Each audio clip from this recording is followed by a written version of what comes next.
ہم ابھی پوری کوشش کر رہے ہیں, ہم امید رکھ رہے ہیں کہ 1-2 دن میں فیصلہ ہو جائے گا صوبوں کا کہ ہم ایئر سپیس کھول دیں. جیسے کہ میں نے آپ کے بار بار اس شو پہ پچھلی دفعہ بھی بولا تھا کہ ایئر سپیس کھلے گی تو یہ نمبرز ڈراسٹکلی نیچے آئیں گے. ہاں میں یہ کہہ سکتا ہوں کہ جب ہم نے شروع کیا تھا 1,10,000 لوگ جس کو ہم سٹرینڈڈ پاکستانیز کہتے تھے, اب ہم 90,000 پہ ہیں, تو 90,000 پہ ابھی ہم آ گئے ہیں. تو اس پہ کم ہوا ہے لیکن اتنا زیادہ نہیں, اور اس سپیڈ میں نہیں جتنا لوگ. آپ حوصلہ رکھیں, جہاں آپ نے اتنا انتظار کیا ہے کچھ چند دن اور انتظار کر لیں,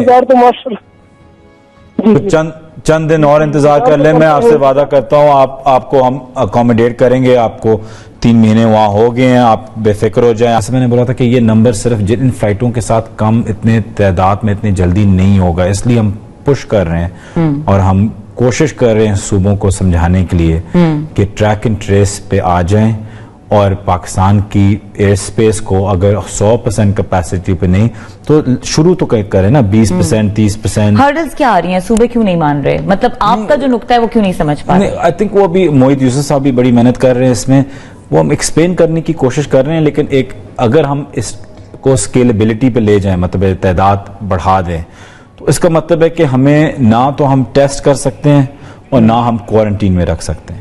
اب ڈیبیٹ یہ ہے کہ ٹیسٹ اور کوارنٹین ہونی چاہیے یا نہیں ہونی چاہیے. کئی لوگ سمجھتے ہیں کہ ہونی چاہیے. اگر نمبر انکریز کریں گے تو کوارنٹین آف کورس نہیں ہو سکتی اس طرح, اور نہ ٹیسٹ بھی اس طریقے سے ہو سکتا ہے. کیونکہ اگر ابھی تو ہم نے صرف 18,000 پہ لے کے گئے تھے اور وہاں بھی ٹیسٹ کرنے کے لیے بڑی مشکلات آئی تھیں. تو اگر ہم لے جائیں اس کو 30, 40, 50,000 تک اگر ہم لے جائیں, جو اتنا بڑا فگر نہیں ہے کیونکہ کرونا سے پہلے 1,70,000 ہر ہفتے لوگ آتے ہیں, ہم اگر 50,000 بھی لے جائیں تو نہ کسی ملک کے پاس, پاکستان کے پاس نہیں صرف کسی ملک کے پاس, نہ ان کی ٹیسٹنگ کی ایبلٹی ہوگی, اور اگر ہوگی ٹیسٹنگ کی ایبلٹی تو ایٹ لیسٹ 10-14 دن لگیں گے. اس کا مطلب ہے کہ آپ کو ان کو کوارنٹین میں رکھنا ہے. جو بات ہے کہ بار بار جا کے جب رجسٹر کرتے ہیں تو یہ اور ایک مشکل ڈیلے ہو جاتا ہے کام. دوسری چیز یہ, ابھی ریاض اور ابو دھابی نے ابھی آتھرائزڈ ایجنٹس کو ٹکٹ بیچنے کے لیے دے دی ہے. کوئی طریقہ کار ہے یہ پتہ کرنے کے لیے؟ وہ یہی طریقہ کار ہے کہ انہوں نے ایک آتھرائزڈ ایجنٹس کو دے دیے. پہلے ہم اس لیے اتنا کنٹرول کرنے کی کوشش ایمبیسیز کر رہی تھی کیونکہ نہ تو کوئی ایجنٹس اوپن کھلے ہوئے تھے, نہ کوئی دفتر کھلا ہوا تھا. اب دبئی ہلکا آہستہ آہستہ کھل رہا ہے. تو اور یہ مسئلہ بھی آ رہا تھا ٹکٹس کی رینج پرائسز کا, اور اس میں کئی چیزیں ہم نے دیکھا تھا کہ ایک دفعہ جو اگر 1,100 کا اکانومی کا ٹکٹ ہے, 2,200 کا اگر بزنس کلاس کا, تو لوگ بزنس کلاس خرید کے سمجھتے کہ بلیک میں بکا اور انہوں نے مہنگا خریدا. یہ بھی کئی دفعہ ہم نے دیکھا ہے. لیکن انصاف کی بات بالکل صحیح تھی کہ بڑی تکلیف ہوتی ہے ان لوگوں کو کہ یہ باہر جا کے لائنوں, گرمی ہے, سخت ہر چیز. لیکن بات یہ کہ وہاں کچھ ہمارا 50-70 ہزار بندہ ہے. اب اگین میں کہہ رہا ہوں کہ اتنی بڑی تعداد کے لیے ایمبیسی یا کوئی بھی ایکوپڈ نہیں تھا. ورلڈ وائڈ ہمارے سٹینڈرڈ جو 110,000 تھے وہ 90,000 تک آ گئے ہیں. یو اے میں بھی ہمارا نمبر کچھ 10-12% سے کم ہوا ہے. لیکن فکر یہ ہے کہ 2 چیزیں, ایک تو کہ اس سائڈ سے نمبر بڑھتا نہ جائے, پہلی بات یہ ہے کیونکہ دبئی میں جتنے وہ لیٹ آؤ, لیکن کیونکہ کھلا ہے تو وہ تھوڑا سا وہاں بھی لوگ تھوڑا سے ایز آؤٹ ہو گئے ہیں اور ٹھنڈے ہو گئے ہیں, ریلیکسڈ ہو گئے ہیں, اور جن کے پاس نوکری نہیں ہے وہ پھر سے کئی رہنا چاہتے ہیں کہ وہ کوشش کریں کہ کہیں نوکری مل جائے, پہلی چیز. لیکن دوسری چیز جو دوسرا فیکٹ جو آپ ہر کال پہ دیکھ رہی ہیں کہ اب ہو گئے ہیں 2-3 مہینے, اب بندہ 1 مہینہ صبر کر لیتا ہے, اپنے جو سیونگز ہیں, جو پیسے انہوں نے بچائے ہوئے ہیں وہ خرچ کر دیتا ہے کہ ٹھیک ہے مشکل وقت ہے, میں گزارا کر لوں, میرا نمبر آ جائے گا. 2 مہینے چلے جاتے ہیں, 3 مہینے چلے جاتے ہیں. اب ان کو سمجھ نہیں آ رہی کہ نہ ہم کام پہ ہیں, نہ ہمیں پیسے مل رہے ہیں, نہ ہم منگوا سکتے ہیں, اور نہ ہے ہمارے پاس. یعنی لوگوں کے ریسورسز اور ان کے پیشنس جو ہے وہ ایگزاسٹ کر رہے ہیں. یہ بھی ایک ریزن ہے کہ زیادہ جو ہے وہ کیوس نظر آ رہا ہے. سعودی عربیہ آپ لے لیں تو وہاں 10,000 لیڈ آف ورکر ہوا ہے. اس 10,000 سے 5,100 ایسے ورکرز ہیں جو کرونا سے پہلے لیڈ آف تھے, جو روٹین میں ہمارا سعودی عربیہ سے چلتا ہے کہ 5-6 ہزار واپس آتے ہیں, 10-15 ہزار وہاں جاتے ہیں. اب وہ سٹک ہیں, تو اب وہ سٹک ہے کیونکہ کرونا بیچ میں آ گیا تو وہ بھی واپس نہیں آ سکتے تھے. تو اس لیے جب ہم نے سعودی سے فلائٹس پھر سے شروع کی, ہم کوشش کر رہے تھے کہ پرائیورٹی ان کا رکھیں. میں بھی یہ مور سٹینڈرڈ کی کیٹیگری ہے کیونکہ یہ کرونا سے پہلے ان کو لیڈ آف ہوا اور ان کا ایگزاسٹ ہو چکا. سعودی عربیہ میں کہ کئی ایسے لوگ تھے جو کرونا سے پہلے آنا چاہ رہے تھے اور وہ پھنس گئے ہیں تو ان کو ہم پرائیورٹی بھی دے رہے ہیں, بلکہ ان کو سعودی گورنمنٹ بھی پرائیورٹی دے رہی ہے. ان کی جو سعودی ایئر کی جو فلائٹس آ رہی ہیں وہ صرف ان لوگوں کی آ رہی ہیں جو کورونا سے پہلے بیسکلی لیڈ آف ہوئے تھے. تو آپ لیڈ آف تو نہیں ہوئے الحمدللہ, لیکن آپ کو واپس آنا ہے کہ پھر آپ کو اگلے سال تک اجازت نہیں ملے گی آنے کی. میں سمجھ گیا ہوں. ایک ایمبیسی جو ہے وہ ٹکٹنگ ایجنٹ نہیں ہے, اس کو وہ ایکسپیرینس ہی نہیں ہے کہ ٹکٹنگ کیسے کرے. وہ تو وہ مشکلات میں ہے کیونکہ ہر چیز بند ہے. اچھا, لیکن اگر کیسے ٹرانسپیرنسی, اگر میں کسی منسٹر کو جانتی ہوں یا میں آپ کو جانتی ہوں اور میں آپ سے کہہ دیتی ہوں کہ میرا مسئلہ ہے اور آپ میرا مسئلہ ڈائریکٹلی کہہ کے حل کروا دیتے ہیں, تو جو سسٹم ہے وہ کس طرح سے لوگوں کو اکوموڈیٹ کر رہا ہے؟ یہاں پر سوال یہ اٹھتا ہے کیونکہ لوگ اس لیے بیسٹ طریقہ یہی ہے, جیسے کہ ابو دھابی نے ابھی کیا ہے, دبئی انشاءاللہ بھی ابھی کرے گا, دبئی میں لوکلی کوئی مسئلے ہیں, اور ریاض نے بھی کیا ہے کہ آتھرائزڈ ایجنٹس کو دیں کہ ایمبیسی جو ہے اس سے نکل جائے.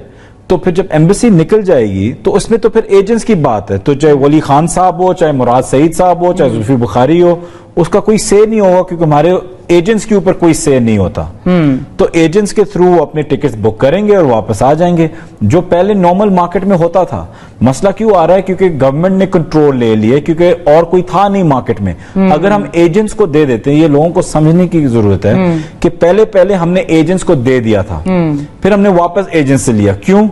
کیونکہ جب ایجنٹس کو آپ پہلے دے رہے تھے تو کیونکہ آپ کے پاس اتنی کم لمیٹڈ, اس وقت بہت ہی لمیٹڈ فلائٹس تھی اور ڈیمانڈ اتنی زیادہ تھی, تو ایجنٹس کو تو کوئی نہیں روک سکتا کہ 1 لاکھ کا ٹکٹ وہ 10 لاکھ میں بھیج دیں. وہ تو کہیں گے کہ جی ڈیمانڈ سپلائی ہے.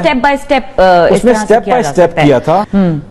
بے شک میں ہمارے کچھ ہیں total I think any way between 6 سے 7 ہزار اسٹوڈنٹس آپ کہہ سکتے ہیں.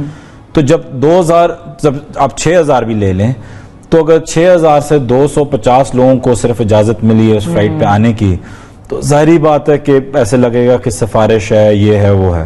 وہ فلائٹ تھی پورے اسٹوڈنٹس کی, جہاں تک مجھے پتا ہے. میں وہاں کا ایمبیسڈر نہیں ہوں, لیکن جہاں تک مجھے پتا ہے میں نے لسٹ بھی دیکھی تھی, اور ہم کوشش کر رہے ہیں کہ ہم اور فلائٹس بھی لیں, بلکہ میں دکھا بھی سکتا ہوں کہ ایمبیسڈر صاحب کا وہاں کے جو بنیادی طور پر ان کا کنسرن ہے کہ میرٹ کے اوپر ان لوگوں کو ٹکٹس ملے ہیں, تو آپ کا اس کے بارے میں کوئی آپ نے کوئی تسلی اپنی کر لی ہوئی ہے؟ دیکھیں اسٹوڈنٹس کو ملے ہیں.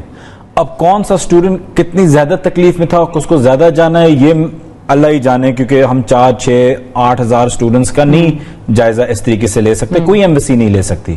آپ صرف دیکھتے ہیں اسٹوڈنٹ ہے. ہم کوشش کرتے ہیں کہ عورتوں کو پہلے نکالیں, خاص طور پہ کوئی ایمرجنسی کیس ہو تو ان کو پہلے نکالیں.